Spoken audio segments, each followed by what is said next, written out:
Vamos a comentar finalmente el capítulo 14 de nuestro libro del curso, Química, la ciencia impura. Se trata de un capítulo también interesante como todos los que revisamos previamente y vuelve al tema con el que iniciamos esta revisión. Recuerden que trabajamos al comienzo el tema de la química verde y ahora en este capítulo final del libro la autora va a profundizar sobre los aspectos éticos que son fundamentales en la disciplina química.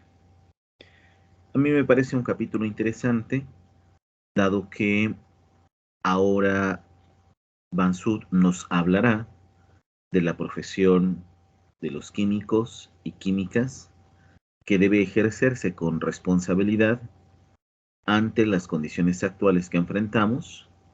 Recuerden el primer capítulo, esa crítica muy fuerte que hay hacia la química, responsable de varios procesos que han contaminado nuestro medio ambiente, al mismo tiempo de ser una ciencia indispensable para la solución de varios problemas que también enfrentamos en este momento y que tiene que ver, además de el cuidado del medio ambiente, con el tipo de prácticas deseables para el ejercicio de esta disciplina en todos sus campos.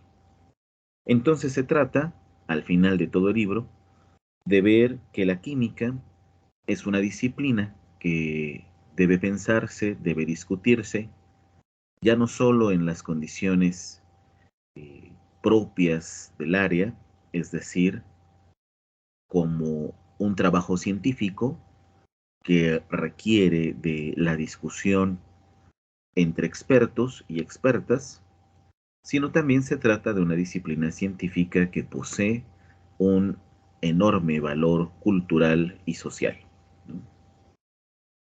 En ese sentido, la autora comienza el texto mostrándonos que la química, como, bueno, ya esto lo hemos discutido previamente, la química como un saber objetivo de lo que pasa en el mundo, no es un saber que se fundamente en un pensamiento único, en una perspectiva lineal.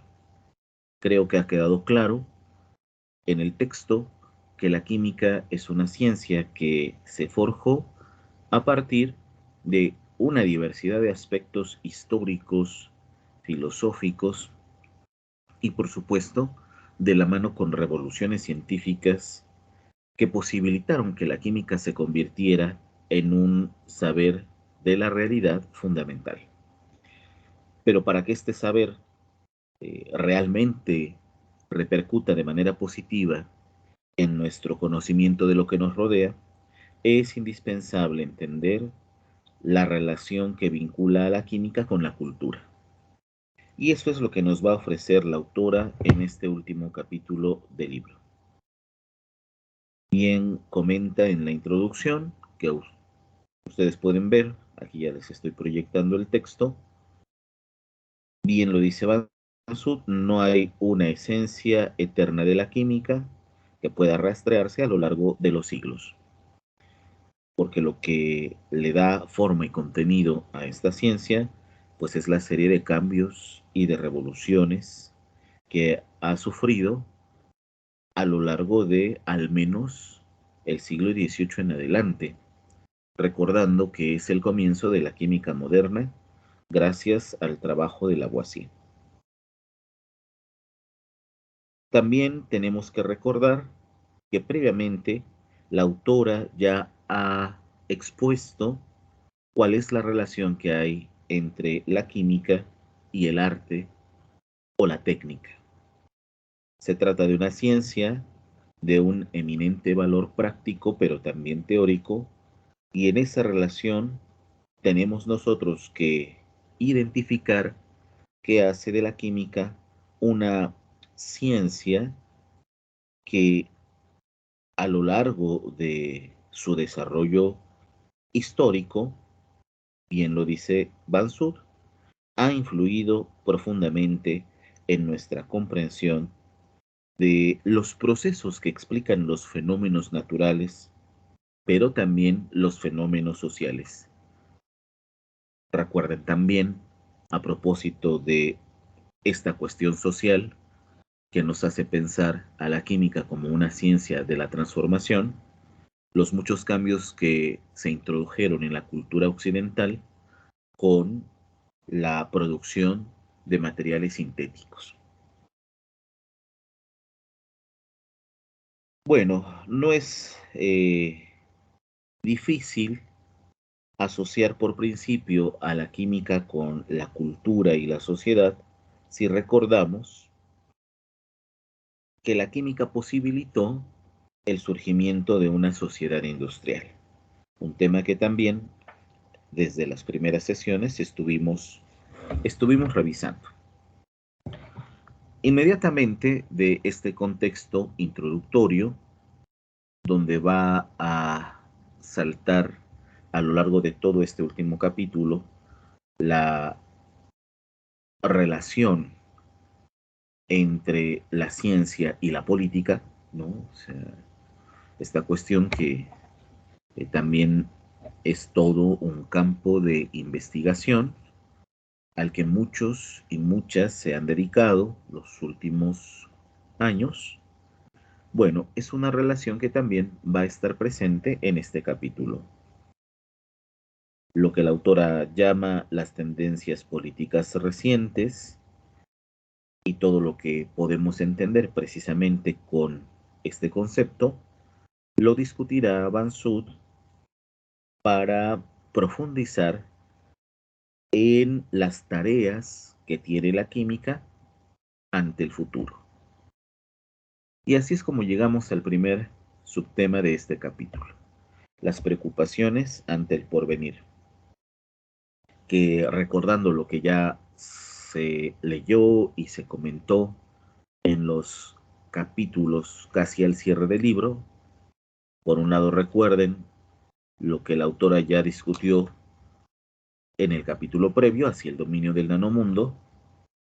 Claramente acá se trata de pensar cómo será posible el desarrollo de la ciencia en los siguientes o próximos años, vinculadas las expectativas que se tienen de una mayor comprensión de lo que sucede a nivel microscópico y macroscópico con todo lo que introdujo la nanotecnología y el hecho de que cada vez parece que nos acercamos más a una explicación objetiva del comportamiento de la vida. Pero hay que tener muy en cuenta que esta aproximación de todo el poder de la ciencia a la explicación de qué sea la vida es, por un lado, un momento de la historia de la ciencia al cual llegamos después de, bueno, muchos de los aspectos que ya comentamos a lo largo del curso, y que permite que la química entre en relación con el campo de las ciencias de la vida, las cuales, estas ciencias de la vida, están impulsando mucho la investigación entre la biología molecular y la nanotecnología. Entonces, bueno, eso permite que nosotros podamos plantear un sinnúmero de preocupaciones como las que va a enlistar la autora. Por un lado, qué tan válida es la actitud o la mentalidad pesimista frente a un porvenir en donde pues aumenta la pobreza, en donde no se ha resuelto la cuestión del cuidado ambiental, en donde todavía, a pesar de lo que ya la ciencia puede decirnos de la vida, se sigue sufriendo los avatares del hambre en todo el mundo, de la escasez de los recursos naturales, de la suplantación de lo natural por lo artificial, en fin, podríamos plantarlo desde una perspectiva, como lo dice la autora, profundamente pesimista.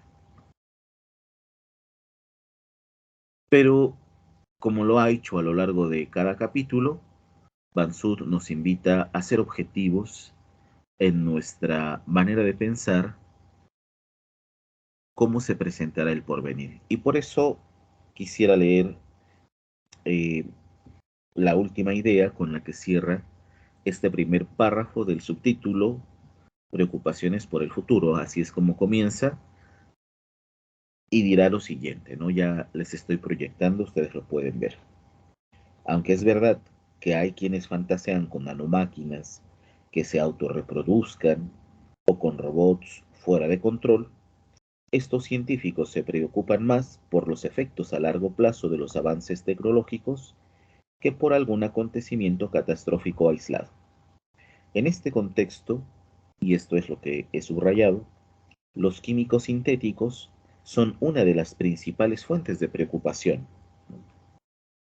O sea, ante nuestras expectativas del porvenir, que pueden ser bastante trágicas o muy idealistas, lo cierto es que ya ahora mismo causa una gran preocupación qué es lo que sucederá o pasará con todos estos materiales artificiales.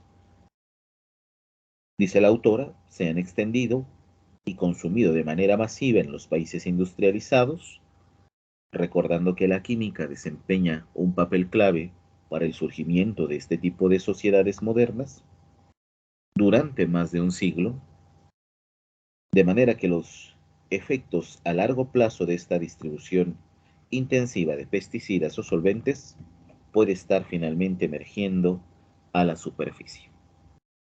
Claro que ha emergido, la autora atenúa un poco eh,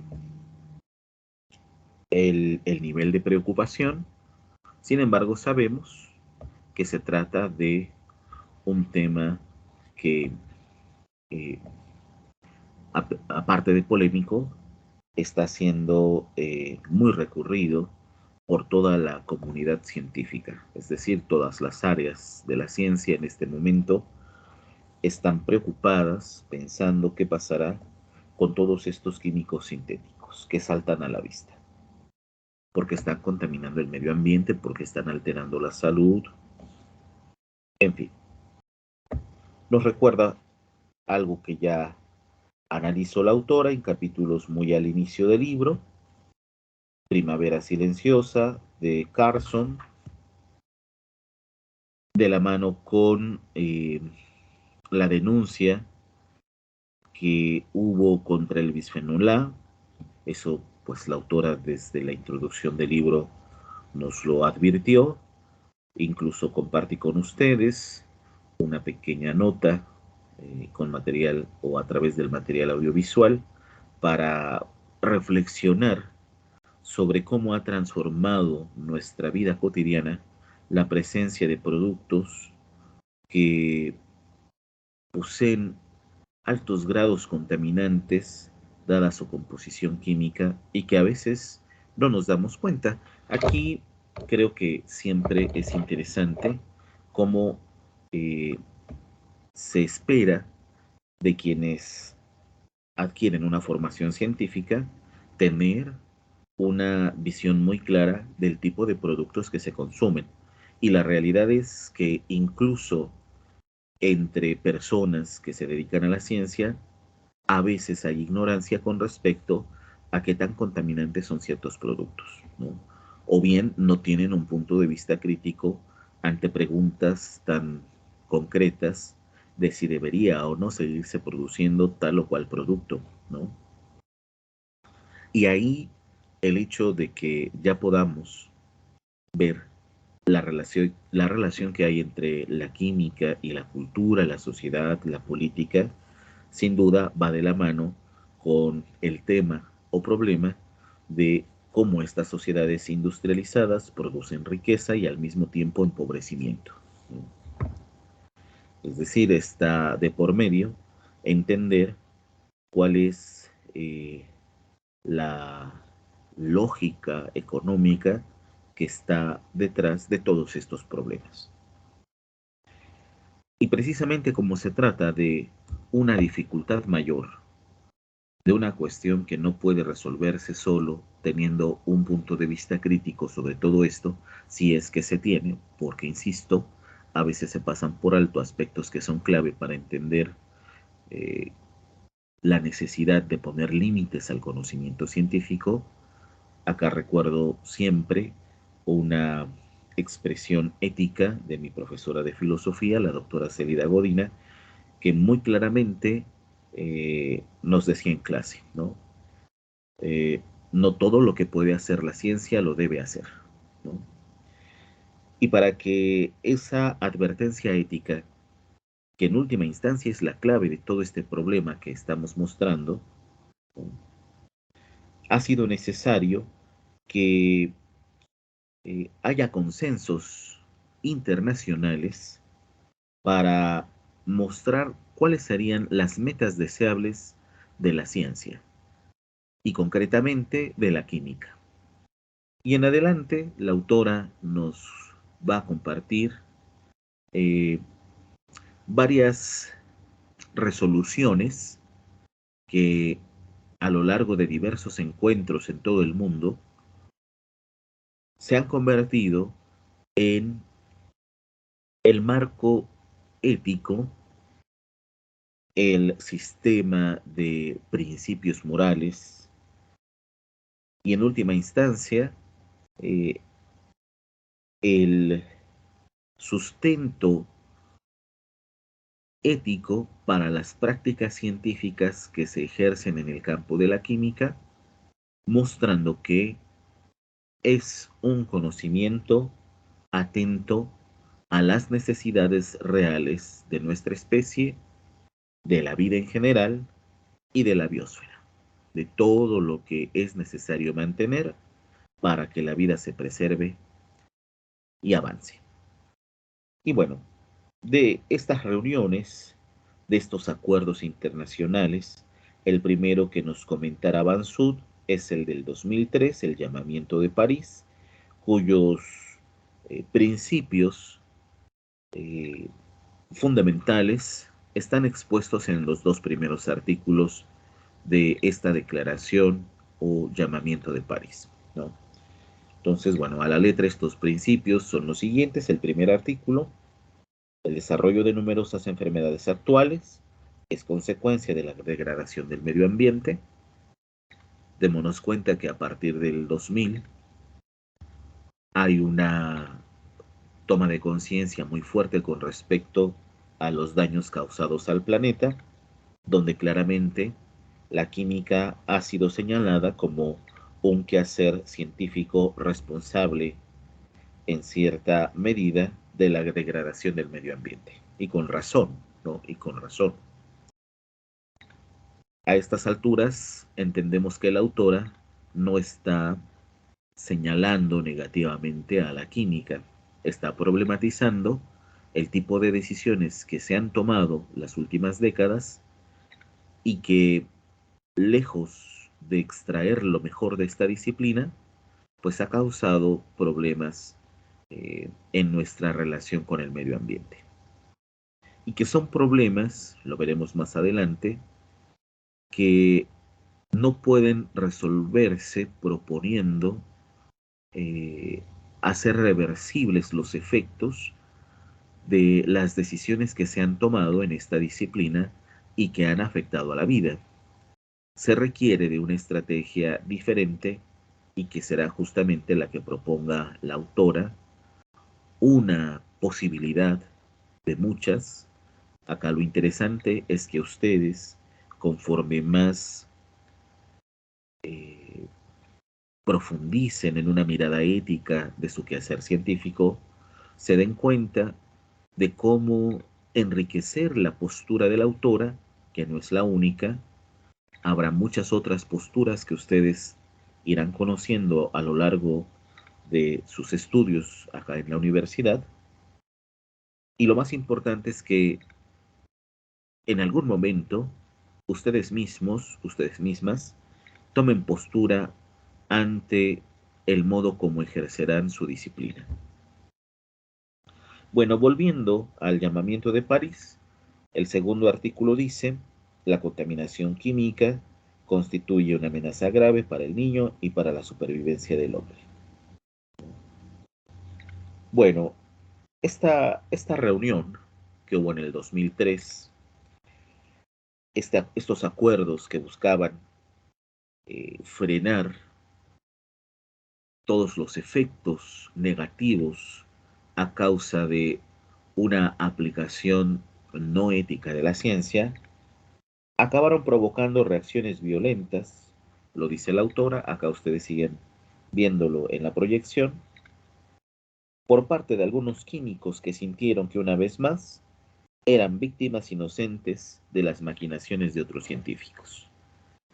Entonces, es interesante que el capítulo insista no en hacer una crítica a nivel general de la mala praxis científica, que claramente requiere de una regulación ética, sino que pone en el centro del debate el quehacer concreto y específico de esta disciplina, de la química, ¿no? Las respuestas de la comunidad científica, de los químicos y las químicas, pues reaccionó de inmediato. La respuesta que tuvieron, al menos ante este primer llamamiento, ante este pronunciamiento a nivel internacional con respecto a qué es lo que estaba pasando, bueno, dice Bansud, los químicos rechazaron las acusaciones por carecer de bases sólidas e insinuaron que los autores de la petición estaban predispuestos por prejuicios profundamente arraigados que no podrían llevar a ninguna negociación posible, ¿no? Entonces, bueno, dentro de lo que ha sido este ejercicio de defender a la química de todas las acusaciones, muchas veces falsas, porque han surgido de prejuicios contra la química, quienes se han formado en esta disciplina se han visto en la necesidad también de dar su punto de vista. Y eso ha sido en cada época, no solo desde el surgimiento de la química moderna, sino mucho antes. Recordemos eh, la tarea que han adoptado los químicos para defender a esta ciencia, ¿no? Bueno, para que este debate, esta defensa de la química y al mismo tiempo enriquecimiento de la disciplina al adoptar una perspectiva ética, sea una discusión que lleve a resoluciones, que lleve a establecer tareas muy concretas, hace falta, lo dice la autora, tomar en consideración los aspectos filosóficos que sustentan, que son la base o fundamento de la química. Y bueno, pues ya a lo largo de este libro tenemos ya una idea amplia y clara de cuáles son esos aspectos filosóficos propios de la química, que de no reconocerse, de no tomarse en cuenta, será muy difícil que la postura de quienes ejercen esta ciencia, es decir, la química, sea una postura que realmente aporte y defienda a la química, ya no como una ciencia que daña al medio ambiente, sino que asume la tarea de encontrar condiciones de vida más seguras, ¿no? De crear alternativas ante todos los cambios que estamos experimentando. Y acá de nueva cuenta hay que recordar la presencia invasiva, diría yo, de todos estos procesos en manos de la tecnología que cada vez nos separan más de nuestro contacto con la naturaleza y nos relacionan con medios artificiales. El siguiente subtema ahora nos muestra otras declaraciones, otros acuerdos, otros marcos éticos que han surgido a lo largo de las últimas décadas para darle a la química un sustento ético. Entonces llama la atención que Van Sud, bueno, siendo una filósofa y una química de formación francesa, ¿no? Ponga atención sobre todo a los movimientos sociales, porque también hay que decirlo, en ese sentido la autora no lo deja ver explícitamente, pero si revisamos un poco la historia de estos movimientos, vamos a ver que han surgido de pronunciamientos sociales, un poco como lo vimos ahí en Primavera Silenciosa, ¿no? Que han sido los campesinos los que han denunciado eh, los efectos dañinos de los pesticidas en la década de los 60, ¿no? Bueno, también han sido movimientos sociales de lucha contra la mala praxis científica y en defensa del medio ambiente. Bueno, quiero decir, esta lucha contra la mala praxis científica va de la mano con dos cosas bien importantes, ¿eh? No solo es denunciar a la ciencia, ¿no? O sea, aquí lo interesante es que es una denuncia, sí hacia la ciencia, pero que está profundamente relacionada con una perspectiva política, es decir, claramente el ejercicio de la ciencia va de la mano con eh, un determinado modo de pensar la sociedad, es decir, hay una base ideológica de la actividad científica, ¿no? Y por otro lado, el hecho de que esté cada vez más sujeta a los intereses económicos de pues aquellos espacios. En la química es muy común eh, darnos cuenta que se trata de instituciones privadas, centros de investigación particulares, que en última instancia son responsables de aplicar esta ciencia no para el bienestar de la humanidad, como vamos a leer a continuación, sino para el enriquecimiento de unos cuantos, ¿no? Y eso, por supuesto, que pervierte cualquier tipo de aplicación del conocimiento científico, ¿no?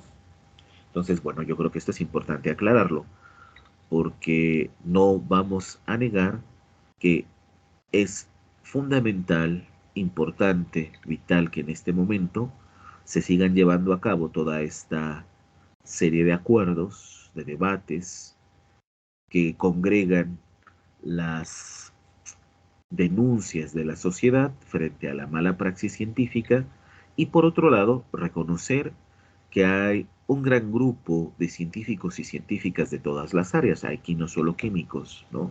Sino de todas las áreas que están buscando soluciones alternativas a los problemas que ha engendrado cierta concepción ideológica, política de la ciencia sujeta a intereses económicos, ¿no? Frente a eso, que es una realidad a todas luces, no todos lo podemos ver, poco se visibiliza, poco se sabe los acuerdos que se han creado para mostrar el trasfondo ético de la química, concretamente de esta ciencia. Y por eso la autora va a hacer hincapié en eh, el esfuerzo que, pues, en Estados Unidos se ha hecho para la regulación de la práctica científica de la química. Y comienza con eh, lo que la Sociedad Americana de Química llamó el credo del químico, cuyos 1965, ¿no? Varios años antes del llamamiento de París, en donde la sentencia, la voz de alarma, estaba dirigida directamente contra la química, ¿no? Denunciándola de ser responsable. Ya leímos los dos primeros artículos de este llamamiento de París. Bueno, ser responsable de la degradación del medio ambiente y de imposibilitarle un porvenir al ser humano, y no solo al ser humano, ¿no? A cualquier forma de vida, por supuesto. En 1965 ya existía el credo del químico, cuyos artículos eh, enunciaban los deberes que tenía esta ciencia con la sociedad, ¿no? Entonces, este credo, dice la autora, incitaba al químico, incluso lo cita, a propagar una comprensión verdadera de la ciencia química. Bueno, esto sin duda es algo que también ustedes deben tomárselo muy en serio. Y en segundo lugar, pues implicaba también una promesa a mi ciencia, ¿no? Así como ponerse la camiseta, así como los médicos eh, tienen el juramento hipocrático, pues acá en el campo de la química hay una promesa muy seria hacia la química, ¿no? Que le exige al profesionista de esta disciplina buscar las verdades de esta ciencia, la química, mediante el uso del método científico, teniendo en cuenta que el objetivo definitivo de esta ciencia es, como bien pueden ustedes leer acá,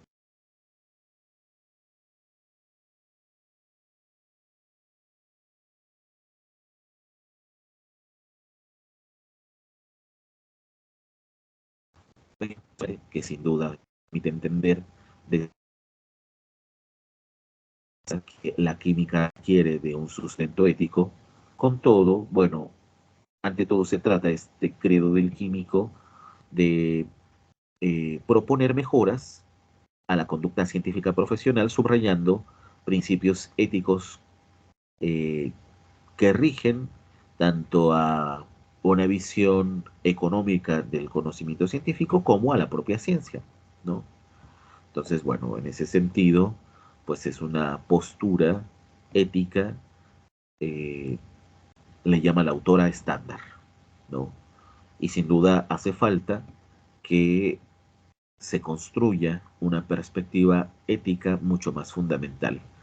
La autora, aquí me adelantó un poco, más adelante hablará del esfuerzo que se ha hecho para darle al principio de precaución o al principio precautorio todo el peso ético para la regulación de las prácticas científicas de la química, ¿no? Es decir, la toma de conciencia mucho antes de llevar a cabo determinada investigación en esta área científica, ¿no?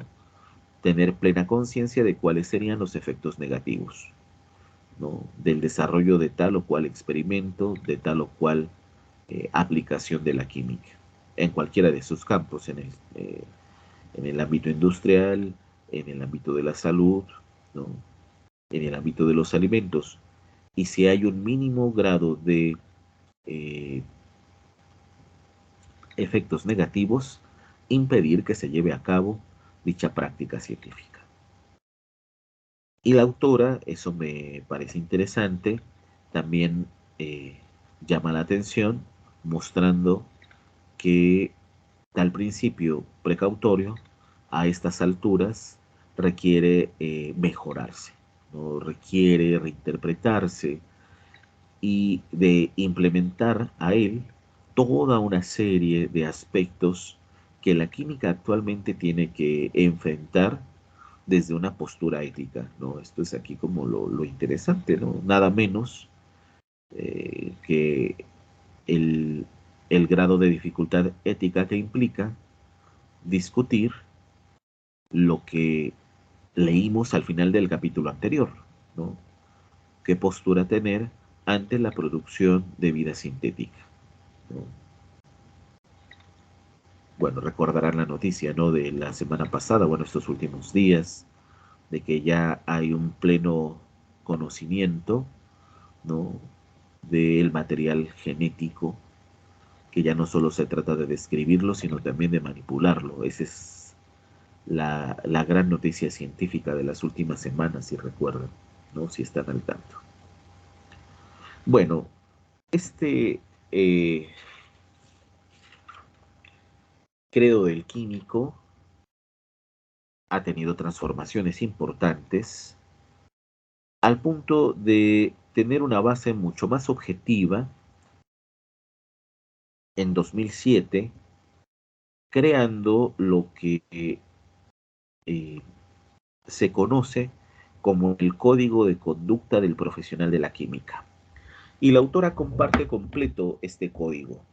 No podemos leerlo todo acá en la sesión, porque bueno, todavía tenemos que revisar otros aspectos, pero sí he subrayado lo que considero pues es como indispensable de entender y de asumir de este código de conducta de los profesionales que ejercen la química, ¿no? Y las profesionales que ejercen esta disciplina. Entonces, la primera responsabilidad que adopta un químico es para con la sociedad, ¿no? Dice la autora, citando este código de conducta vigente desde el 2007. Los profesionales de la química tienen la responsabilidad de servir a los intereses y la seguridad del público, entiéndase el de la sociedad, y de impulsar más a fondo el conocimiento de la ciencia. Esto es algo bien interesante que a veces quienes ejercemos la filosofía no tomamos tan claramente en cuenta. Para que la ciencia se haga más responsable de las necesidades sociales, al mismo tiempo tiene que impulsar el desarrollo de la disciplina, porque a veces parece que lo que se sugiere es frenar este desarrollo, y no puede ser de ese modo. Tiene que seguir avanzando, pero tiene que avanzar con una perspectiva ética, ¿no? Hay también un eminente compromiso hacia la propia ciencia, ¿no? Dice el código, los profesionales de la química deben buscar el avance de la ciencia química, comprender las limitaciones de su conocimiento y respetar la verdad, ¿no? O sea, se enuncia de una manera muy sencilla y al mismo tiempo muy profunda. Porque, bueno, ¿cuántas decisiones no han tomado los científicos, los químicos, las químicas, que se apartan precisamente de esta toma de conciencia ética ante su deber, ¿no? Y ante su poder, por supuesto, ¿no? Si bien es cierto, como muestra el credo del químico, que la química debe de ejercerse como una ciencia que busca el bienestar de la humanidad, bueno, también se han tomado malas decisiones, hay que reconocerlo, incluso hay que mostrarlo, cuando se pierde de vista que se trata de una ciencia que tiene límites, ¿no? Y que si no los tuviera, porque la fascinación que crece por el dominio del nanomundo, eh, a todos nos parece ser la clave y la solución y la salida y el porvenir de todo lo que pueda la ciencia a futuro, que ahora mismo ya cada uno de nosotros empieza a ver con mayor claridad, de manera más objetiva, que todo lo que puede la tecnología ha dejado de ser una utopía y se convierte en una meta de la propia técnica, ¿no es cierto? Ya no se trata de pensar que a futuro el ser humano tendría que convivir con máquinas inteligentes, eso ya es una realidad desde hoy mismo. Somos dependientes de nuestros dispositivos de comunicación, ¿no? Determinan muchas veces nuestras necesidades como consumidores. Bueno, es un tema amplio, complejo y que sin duda tenemos que pensar porque de otro modo no, no vamos a señalar el compromiso que tiene la química hacia eh, la preservación de la vida. Ante todo eso. Bueno, más adelante, en este código de conducta de los profesionales y las profesionales de la química, hay una serie de compromisos con diversos personajes, eh, por ejemplo, con quienes son empleadores de químicos y químicas, ¿no? Bueno, dice la autora, no quisiera así como mostrarlo porque pues se trata de una cuestión que se discute mucho ahora por la razón que hemos comentado. Quienes están detrás de impulsar la aplicación de esta ciencia, muchas veces se trata de instituciones, organismos, centros de investigación particulares, que tienen a personajes claramente identificados y que lejos de, vayamos a lo más básico, darle un trato digno a sus trabajadores, una comunidad de investigadores e investigadoras con mucho talento y mucha capacidad, pero que son sometidos a los criterios de una visión empresarial de la ciencia, de una politización de la ciencia, que lejos de buscar el bienestar de la humanidad, como dijimos, solamente se espera de esta ciencia que enriquezca a particulares. Bueno, eso sin duda tiene que despertar en ustedes que a futuro serán empleados por estos espacios de investigación científica, ¿no? Que pueden ser muy bien remunerados a costa de cercenar, a costa de extirpar la conciencia ética que requiere un experto o una experta en la química, ¿no? Y que sabe que podría procurar mayores beneficios que daños, ¿no? A todo lo que nos rodea a partir de una buena praxis de la química, pero que no es el objetivo la mayoría de las veces, y es muy triste decirlo y hay que saberlo y denunciarlo, no es la mayoría de las veces el objetivo de los empleadores de los químicos y las químicas, ¿no? Bueno, al respecto el código propone: los profesionales de la química deben promover y proteger los intereses legítimos de sus empleadores, realizar su trabajo con honestidad y competencia, llevar a cabo sus obligaciones y salvaguardar la información patentada y confidencial de la empresa. Y si fuera el caso de que ustedes a futuro lleguen a ser empleadores, a crear su propio laboratorio y contratar a expertos en este campo, bueno, también ahí se tiene que ejercer un trato ético, como lo dice también aquí este código de conducta, ¿no? Y ahí también podemos leer: los profesionales de la química como empleadores deben tratar a sus subordinados con respeto por su profesionalismo y preocuparse por su bienestar sin prejuicios, ¿no? Sucede, esta parte me gustó mucho, que quien ejerce la disciplina tiene todo derecho a poder instruir, enseñar, capacitar, haciéndose responsable de un tutelaje ético de sus estudiantes, ¿no? Con un voto de confianza conferido por la sociedad, porque, bueno, hemos hablado mucho críticamente de los prejuicios que tiene el público contra la química, que es un público desinformado, que es un público que ignora muchas veces la importancia que tiene la química para encontrar y promover respuestas y soluciones a los problemas que enfrentamos en todo aspecto, ¿no? Bueno, también es importante decir que esta sociedad le atribuye a los expertos en esta ciencia la capacidad de enseñar, de dirigir, de promover el aprendizaje de la química con todas aquellas personas. Ustedes mismos, ustedes mismas son el claro ejemplo de personas que les interesa este campo y que necesitan de la guía, del ejemplo, de la enseñanza profesional que puede darles los expertos y expertas de la química. Y bueno, esa es una experiencia muy bonita que ustedes van a tener, ya tienen ahora que ingresan a la universidad, ¿no? Todo esto en el marco, no lo olviden, de una eh, mirada y una aplicación, una mirada ética y una aplicación de la ética, ¿no? Bueno, también el código habla del compromiso que tiene la química con todos los auxiliares, con todos los otros expertos y expertas de otras disciplinas, que decir en el campo de las áreas que se enseñan en la Facultad de Ciencias Químicas, ¿no? La farmacia, la medicina, las ciencias exactas, ¿no?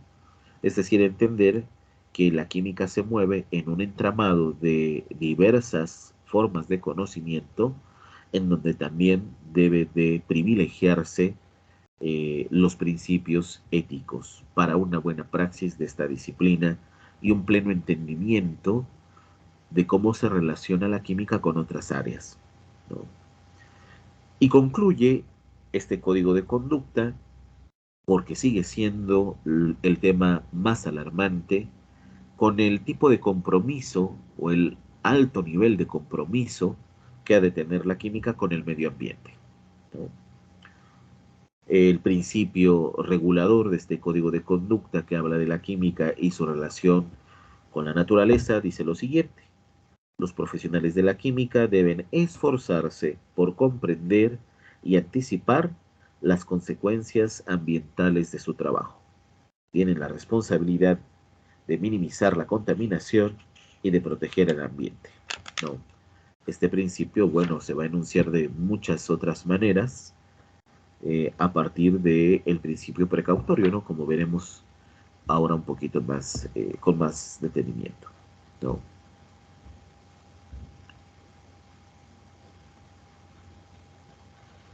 Bueno, ¿cómo concluye este subtema al mostrarnos la necesidad de apelar a códigos éticos, a marcos normativos, a una concepción ética que regule la práctica científica de la química, ¿no? Bueno, de esto se puede destacar, y esto lo he subrayado, me parece fundamental, que a partir de dichos códigos, de estudiarlos, de proponer a la química un modelo ético que permita la regulación de su praxis, dice el autor algo que es igual muy bonito, ¿no? Es interesante, pero también me parece una idea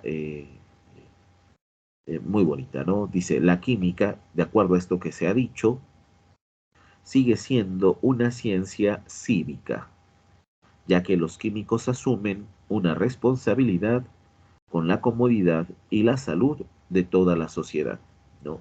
Nada menos que ser el objetivo deseable del desarrollo de las sociedades industriales, ¿no es cierto? O sea, cuando después del descubrimiento del radio, esto lo recuerdo, ¿no? De inmediato, lo que se esperaba es que dicho descubrimiento pudiera efectivamente brindar comodidad y salud a la sociedad, ¿no?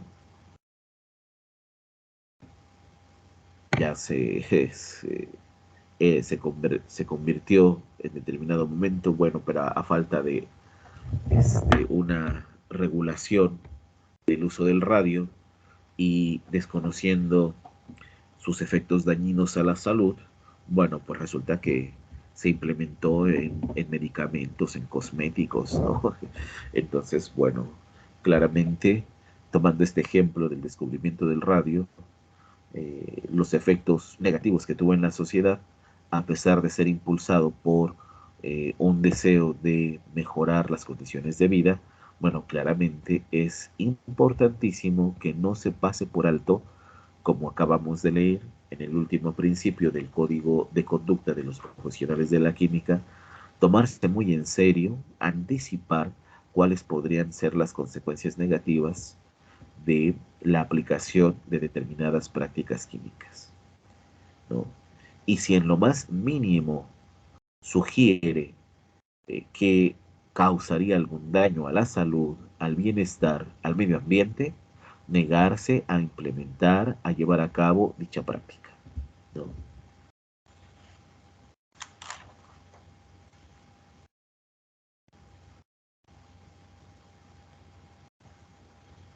Bueno, más adelante, claro, todo lo que menciona inmediatamente en los siguientes dos párrafos es de interés, pero quisiera que ya demos un salto al tema del principio precautorio que está en el subtítulo de la prudencia a la precaución, ¿no? Y bueno, aquí estamos hablando ante todo, como lo ha dicho la autora, de un señalamiento ético principalmente a la praxis, ¿no? a la cuestión de cómo se prepara un químico o una química y qué tipo de responsabilidades asume desde su disciplina o a través de su disciplina. Pero lo cierto es que se requiere de un sinnúmero de regulaciones de la práctica química, ¿no? O sea, hay una cuestión ética de fondo ya que trasciende la actividad de los químicos, ¿no? Es decir, la parte profesional. O sea, debe de haber una mirada ética, como estamos diciendo en esta exposición, a todo aquello que la química puede producir, ¿no? Y es aquí en donde la autora denuncia que muchas veces la producción de materiales que ponen en riesgo al medio ambiente hacen a un lado estas declaraciones éticas porque privilegian los intereses de las compañías químicas europeas. Aquí la mirada de la autora se vuelve más abarcadora, ya no pone solo el ejemplo de Estados Unidos, sino que va directo a una crítica de la Unión Europea y el privilegiar las negociaciones económicas a los acuerdos éticos, ¿no?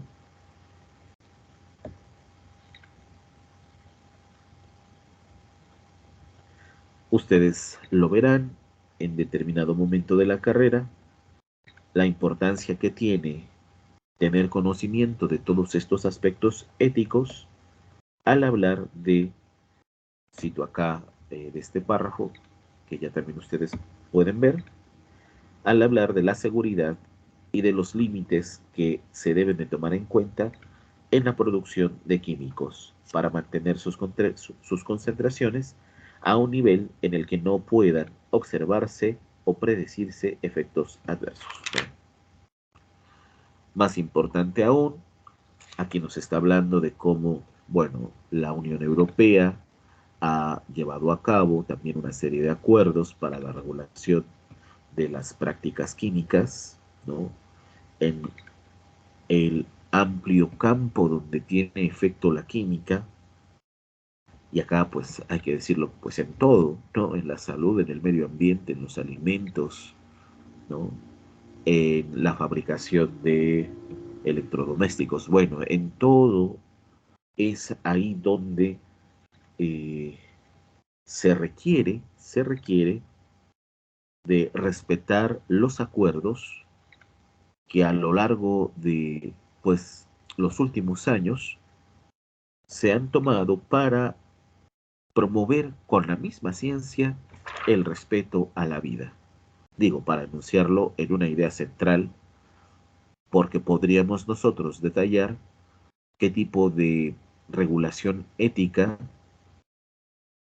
sujeta a estos principios y declaraciones internacionales se requiere conocer en el campo de, por ejemplo, la producción de alimento transgénico, en, por ejemplo, la producción de vacunas, ¿no? Como fue el tema tan problemático, tan debatido eh, al comienzo de la producción de vacunas, ahora en la pandemia, ¿no? Bueno, de todo esto, dice la autora, que lo más importante de estos acuerdos, sobre todo ella pues está pensando en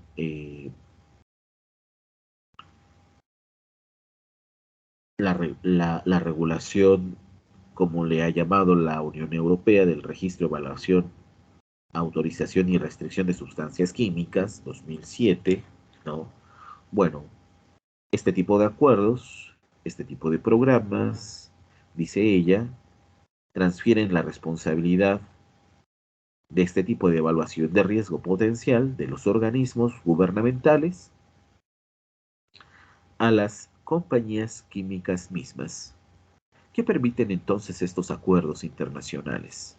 Estos debates donde se llega a conclusiones importantes con respecto a qué tipo de aplicación puede tener la química. Bueno, estos acuerdos, estos principios, median la relación entre, como acabo de leerles, los organismos gubernamentales, ¿no? O sea, las instancias sociales en donde se construyen los intereses políticos, ¿no? En donde se discuten cuáles son las necesidades sociales y, ¿no? Y ahí está la relación, todo el medio que produce conocimiento científico. Ahora sí, entendiendo por ese medio la academia, es decir, las instituciones educativas donde se enseñan las ciencias, y también las empresas, las industrias, las fábricas, los centros de investigación en donde se ejerce, se practica y se lleva a cabo todo este conocimiento de la química, ¿no?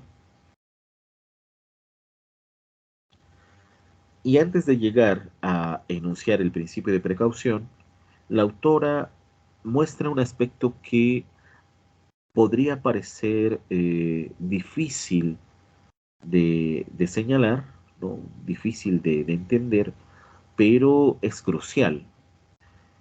Y yo lo veo relacionado con una toma de conciencia capaz de prevenir toda una serie de daños causados por la mala aplicación de la química, ¿no? Bueno, aquí lo estoy diciendo eh, aplicándolo a la perspectiva personal, ¿no? De cada persona o de cada sujeto que se interesa por esta ciencia, la ejerce, la estudia, la comprende y busca ejercerla, ¿no? Apartándose de todo daño posible causado por esta disciplina. Todos, todas, tenemos que desarrollar una conciencia capaz de prever cuáles serían los efectos de una mala aplicación de la química, ¿no? Esto es lo que quiero decir, ¿no? Pero que a nivel de las instituciones, para que esto pueda ya no solo ser una toma de conciencia personal, sino un principio que regule las prácticas de la química, se requiere que esta previsión pase, ¿no? A una etapa de evaluación de riesgos, ¿no? Y al hacer esa evaluación de riesgos, entonces, bueno, ya no se trata solo de cómo veo yo en mi situación particular los efectos positivos o negativos de la química. Ahora es necesario visualizar los escenarios posibles o potenciales en donde ha de calcularse los posibles daños o beneficios relacionados con el ejercicio y la aplicación de la química, ¿no? Y la autora apela, y eso me parece fundamental, como ustedes pueden ver en lo que les estoy proyectando, ¿no? La autora apela a una elección racional, ¿no? A una elección racional, que tiene que ver con muchos aspectos. Tiene que ver con esta toma de conciencia personal, capaz de prever y bueno, decir, yo no participo de esto porque sé que causará estos daños. Ahora tiene que ver también con las instituciones que apoyen precisamente, ¿no? Esta perspectiva ética de regular la práctica científica, concretamente de la química, que no significa impedir su desarrollo, significa alentarlo en dirección a un, en dirección a un bienestar a un bienestar común, ¿no? O sea, queremos que haya desarrollo de la ciencia, sí, pero no a costa de dañar al medio ambiente, que haya desarrollo científico que pueda eh, asegurar que no se cometerá más daño del que ya se ha cometido contra la biosfera, contra toda forma de vida, contra nuestra especie, etcétera. Y para eso se requiere tener un criterio racional con respecto a lo que se está haciendo en la ciencia.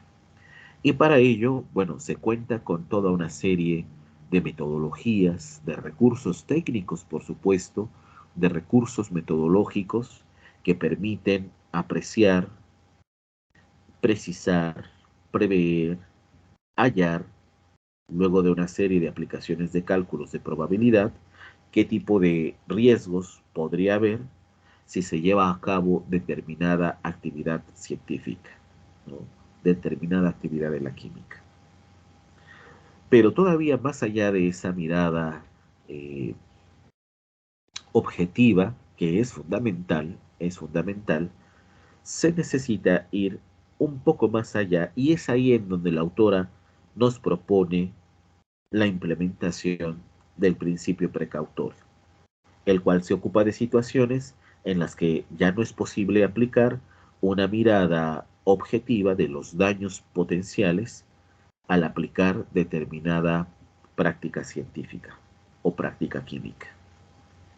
¿No? El principio precautorio es ante todo pues una señal de alerta que debe de estar muy presente en los espacios en donde ya no solo se delibera si se tiene que llevar a cabo o no determinada investigación química, no, sino que contempla en un espectro o escenario mucho más amplio todos esos riesgos potenciales que, como lo dice la autora, se escapan de la aplicación de cálculos de probabilidad, ¿no? Específicamente, ¿de qué momento estamos hablando? Dice, este caso es cuando se sabe que no se tiene una lista completa de escenarios posibles o cuando se sabe que no se han identificado todos los factores y parámetros que pueden determinar una catástrofe, ¿no?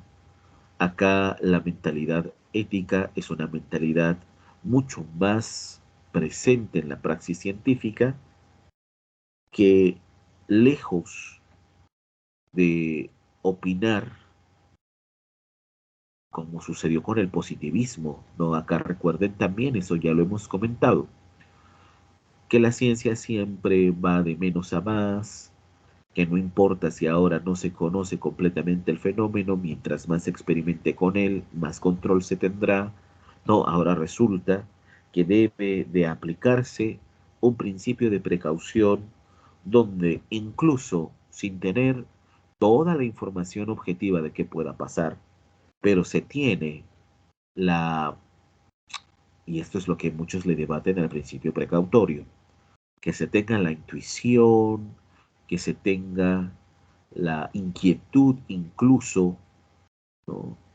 Eh, ante determinada acción científica, bueno, empezar a regularla. Claro, a muchos científicos o científicas no les parece una objeción válida, ¿no?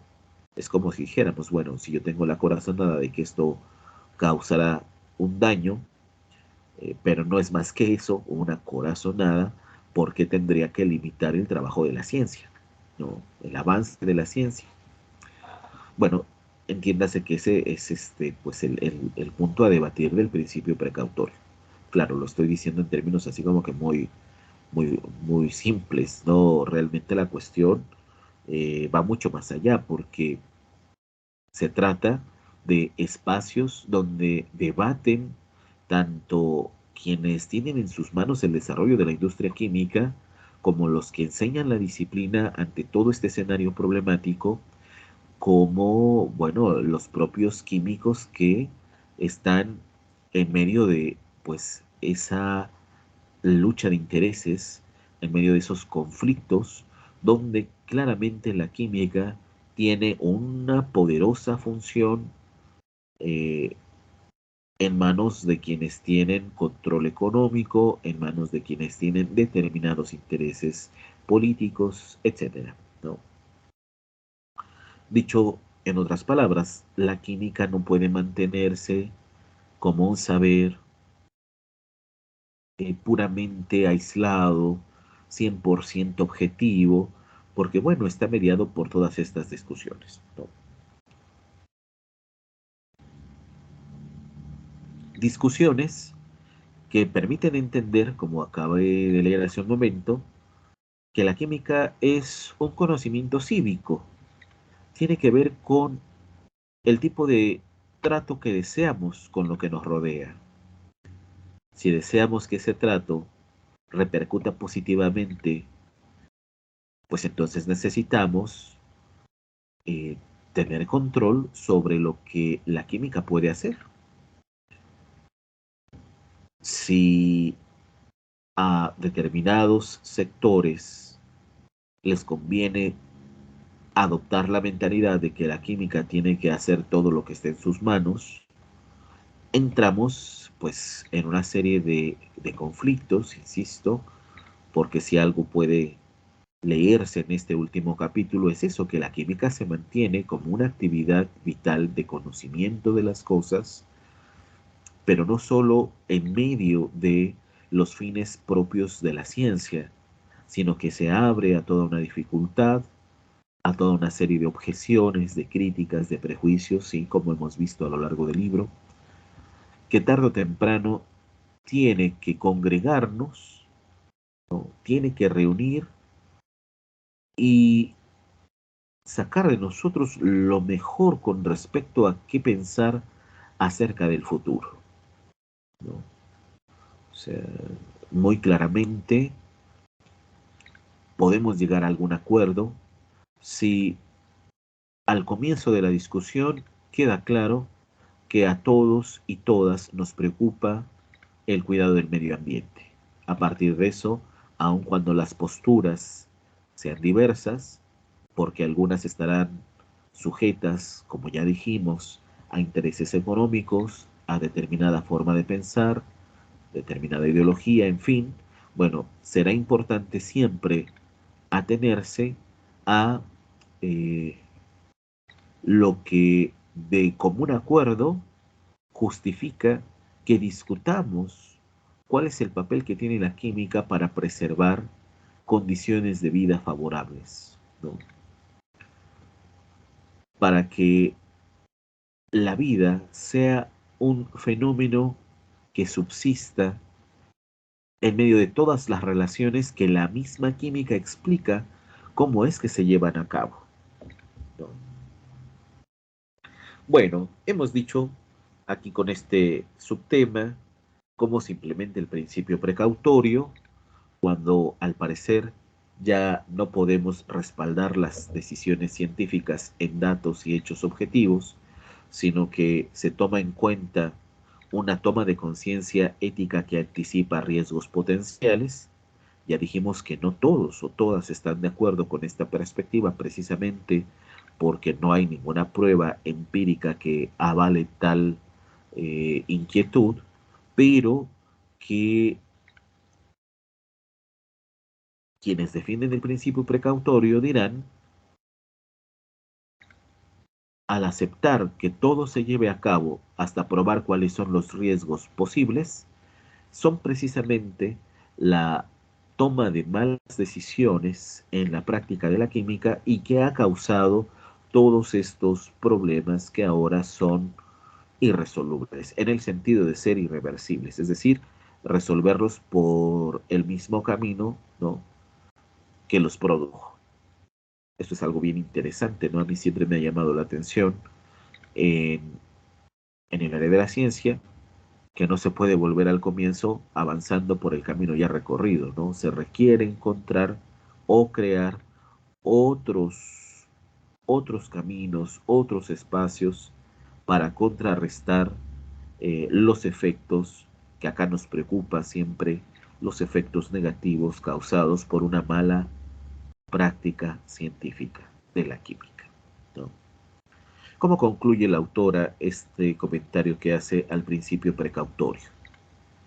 Bueno, dice algo interesante en un párrafo extenso, ¿no? Se los leo. Dice, el principio precautorio se aplica principalmente en casos en los que ha de decidirse, perdón, implantar o no una innovación con consecuencias negativas potencialmente graves o irreversibles, como el uso de químicos en el tratamiento de agua o la introducción de organismos genéticamente modificados en el ambiente, ¿no? Hace rato puse el ejemplo del alimento transgénico, por ejemplo.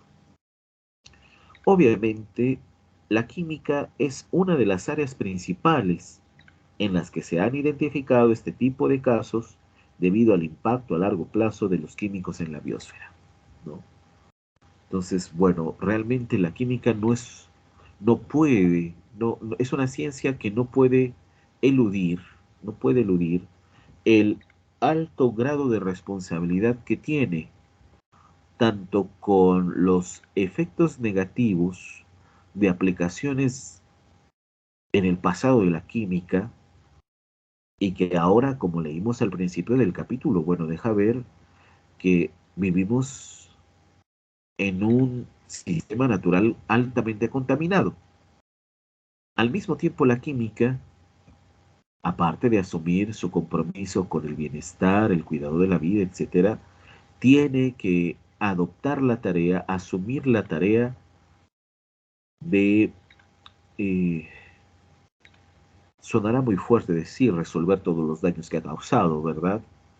Porque el tiempo ha pasado, los problemas se han maximizado, la química ha adoptado nuevos enfoques, nuevas perspectivas, se ha ampliado hacia otras áreas, y simplemente señalarla y atacarla como la responsable de todo lo malo que hoy tenemos, pues es un prejuicio, es una opinión eh, inmoderada que pues estaría motivada por el desconocimiento de la química. Entonces se requiere tematizar, ¿no? Se requiere matizar la carga de responsabilidad que señalemos a la química, porque sin duda, ha sido responsable de muchos problemas que ahora tenemos, pero al mismo tiempo ha logrado tal desarrollo en sus aplicaciones que podría ser la ciencia que nos ayude y mejor nos ayude a una recuperación de eh, una vida sustentable, ¿no? Esa recuperación, insisto, no podrá darse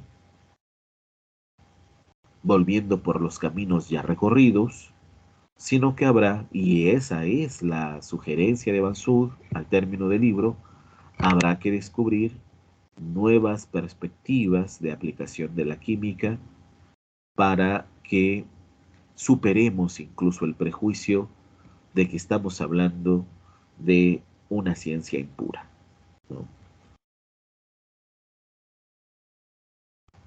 Bueno, sigo leyéndoles acá en este último parrafito de este subtema, ya para eh, pasar a la última parte del, del capítulo y del texto en general. Sigue diciendo la autora: además, los químicos sintéticos siempre han vivido y siempre vivirán en un mundo de incertidumbres, porque los productos de sus creativas mentes y manos pertenecen al mismo tiempo al complejo ecosistema de la naturaleza y al ambiente social que está fuera de su control y sigue siendo impredecible en gran parte.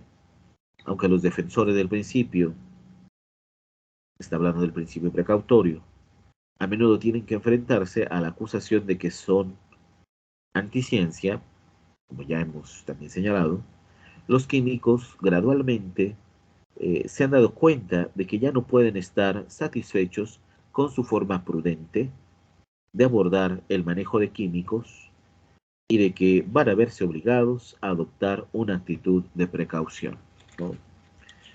Esta forma pasiva de prudencia es la que está detrás de ese comentario que dice que la ciencia es un saber neutral, ¿eh? Entonces, aquí anticipamos que esa concepción tiene que modificarse, ¿no? Porque se escucha todavía ese prejuicio muy arraigado en expertos y expertas de la disciplina que hablan de la química como si se tratara de un saber neutral. No es así.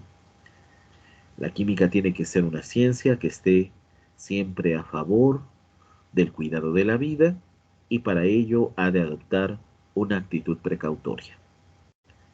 Cuando se critique dicha actitud por carecer de evidencia objetiva, me parece que ahí el químico o la química tiene que asumir una postura de compromiso ético con su ciencia y mostrar que la química puede ser ya no la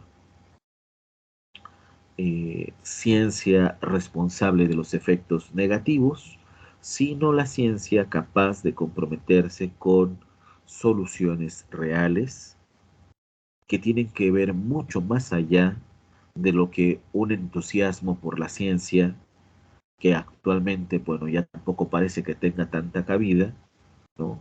Y que diga que, bueno, la química es un saber aislado, neutral, que todo esto en última instancia es algo que decide el gobierno, es algo que está en manos del sector privado. No, realmente aquí creo que se puede aprender el papel activo que tienen los químicos y las químicas para poder alentar los cambios positivos que necesitamos, ¿no? Y que también experimentamos y que también vemos, porque si no fuera por la buena praxis de esta disciplina, pues realmente no, seguro no tendríamos oportunidad de siquiera pensar un, un futuro más prometedor, ¿no? Bueno, para concluir, ya estamos en el último subtítulo del capítulo y hace una pregunta sumamente interesante, ¿no? Y pertinente.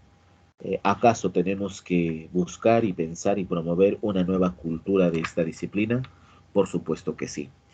Este último apartado es el que me parece más interesante. Eh, Me hubiera gustado profundizar más en él, pero bueno, lo dejo en sus manos, porque también considero que era fundamental eh, detenerme un poco en las primeras partes del capítulo, ¿no? Toda esta cuestión de los marcos normativos, de los debates éticos, ¿no? Y del papel clave que tiene la química en todos estos asuntos. Pero ya en esta última parte del capítulo hacia una química responsable, bueno, encuentro ideas que son fundamentales, ¿no? Incluso así es como las he subrayado acá. Eh, y me gusta mucho que la autora, de una manera muy propositiva, es donde siempre tiene un tono sugerente, ¿no? O sea, sin embargo, hay otra manera de abordar la cuestión. Sin embargo, tenemos que hacer esta otra actividad. Eso me ha parecido como una motivación para que pues ustedes que se dedicarán a este campo, la química, sepan que no se trata de una ciencia cerrada, de una ciencia que solo persigue fines ya establecidos, sino que puede encontrar nuevos objetivos, que puede descubrir otras alternativas, y esa perspectiva de ver a la química como una ciencia dinámica y compleja me parece eh, válido y necesario en este momento, donde pues además de que hay una serie de prejuicios contra la química, también hay una tremenda necesidad de saber qué se puede hacer, ¿no? Y qué mejor que ustedes que se están preparando en este campo puedan despejar todo un escenario de dudas, de temores, y dejar muy en claro que el porvenir puede ser más prometedor si comprendemos a fondo todo lo que puede hacer y dar la química, ¿no? Y así es como va a comenzar con un recuento de varias objeciones que se tienen contra la ciencia, comenzando por, bueno, ¿qué pueden hacer los químicos ante el tema de la contaminación? ¿No? Eso está muy bien. Y mucho más adelante subrayo cuando la autora dice explícitamente, ¿no? Y lo leo.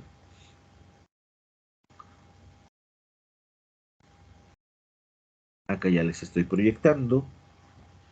Dice este párrafo, lo que queremos subrayar aquí, sin embargo, es que se trata de una historia de la reacción a un problema en que no hubo suficiente investigación, etcétera. Bueno, acá está lo que subrayé. Lo que proponemos como un nuevo enfoque ético en la química, eso está muy bien, uno que ya ha sido adoptado por muchos laboratorios públicos y privados, es que se identifiquen activamente los problemas que puede haber desde el comienzo de las síntesis químicas, ¿no? Aunque es imposible predecir todas las posibles consecuencias negativas de una reacción o producto químico, tiene que hacerse un mayor esfuerzo para considerar todos los problemas conocidos e imaginar los problemas potenciales que puedan surgir.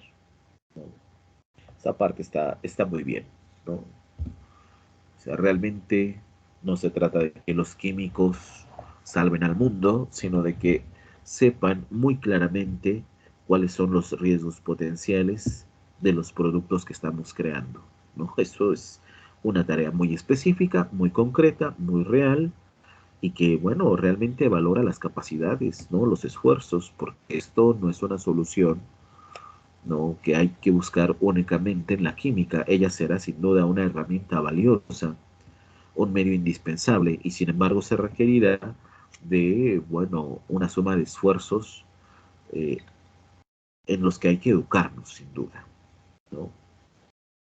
Entonces, como experta también en la historia de los materiales, la autora complementa su perspectiva filosófica historia de la química, de la que se pueden obtener muchos temas éticos o tratar muchos temas éticos. Bueno, con esta cuestión de su interés por los materiales químicos, ¿no? Resultado de la síntesis química, pues, que se entiende es todo aquello que en un medio natural adquiere presencia de artificial, de un producto artificial. Bueno, queda claro para la autora que se trata de tomarse muy en serio eh, producir materiales que no sean dañinos, ¿no? Y que para producirlos, para que la química siga siendo una ciencia transformadora de la realidad, no tenga que estar condicionada por aspectos que limitan su capacidad en el sentido de someterla a fines particulares, ¿no? A fines, bien lo dice acá, eh, que tengan ante todo como prioridad esta visión económica de la ciencia, ¿no? ¿No? O sea, realmente para que la química sea una ciencia que nos dé alternativas, hay que permitirle que justamente descubra medios de producción de materiales que dejen de dañar al medio ambiente, ¿no? Y bueno, abarca tantos aspectos porque esta cuestión de los materiales sintéticos, pues sin duda, tiene una amplitud que va desde, pues claro, lo que ustedes van a conocer, si no es que ya están aprendiendo cuál es su medio de producción, ¿no? Toda vez que ustedes pues llevan a cabo una práctica científica en el laboratorio, ya están involucrándose con toda esta dinámica de los productos químicos, ¿no? Y hay que tener una clara conciencia de cómo afectan al medio ambiente, etcétera. Todo esto que estamos aquí intentando explicar.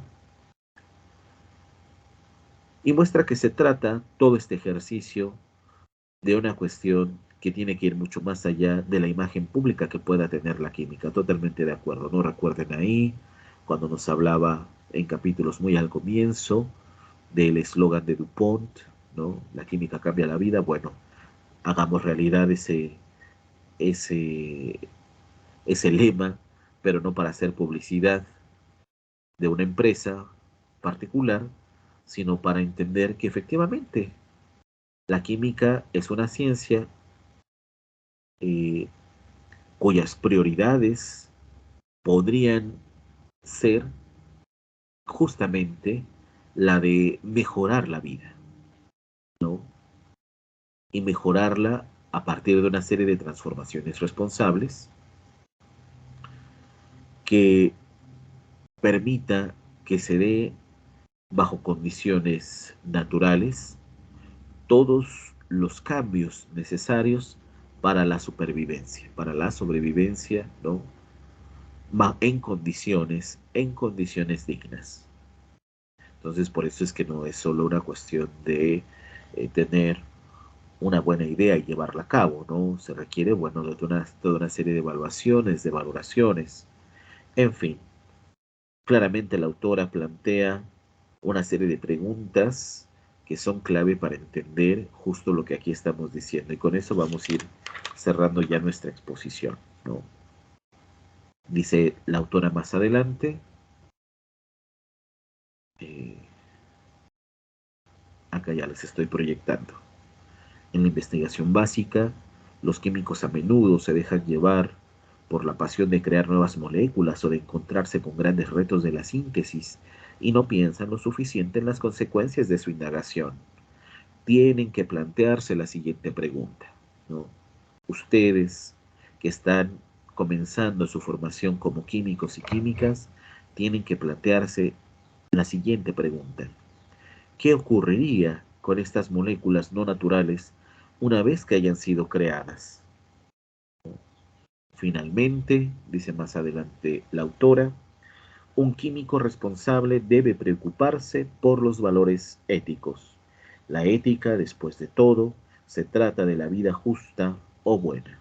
Bueno, y acá viene esto que acabo de comentar.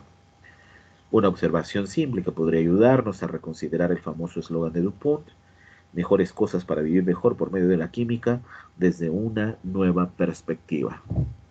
La química ha sido equivalente a una mejor vida gracias a la producción y el consumo masivo de químicos sintéticos, pero con el fin de evaluar lo mejor de esta vida, es esencial pensar en los valores humanos relacionados con estas sustancias, ¿no? Eso me parece eh, fundamental, ¿no? Subrayarlo, espero que también a ustedes les parezca importante para una comprensión pues más clara, más plena de la propuesta de Bernadette van Zandt, ¿no?